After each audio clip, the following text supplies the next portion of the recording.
Jalan raya lintas Banda Aceh Medan di Kota Biren rusak parah. Selain kondisi badan jalan yang sempit, juga terdapat sejumlah lubang besar dan genangan air yang sangat mengganggu pengguna jalan. Kondisi jalan yang rusak parah berada di simpang SPBU Desa Rilet, Kota Biren. Para pengguna jalan harus ekstra hati-hati saat melintasi jalan ini. Akibat kondisi jalan yang rusak parah, sejumlah warga mengalami kecelakaan lalu lintas akibat terjatuh karena terperosok lubang. Lokasi ini juga kerap terjadi kemacetan.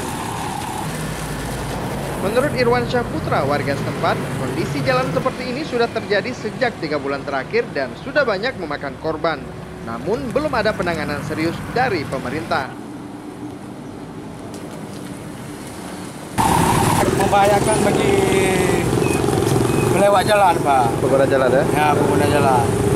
Ini harus diperbaiki lah. Berarti Lubang ini harus tempel kan? ini udah sangat rawan kecelakaan, Pak? Ya, rawan. Sering kecelakaan di sini. Sering makan korban ya, Pak? Sering. Ini Tidak hanya di kawasan itu, di sejumlah titik lain di seputaran Kota Biren, sejumlah jalan juga terlihat mulai rusak dan tergenang air saat musim hujan. Dari Kabupaten Biren, Muhammad MY melaporkan untuk Aceh Video.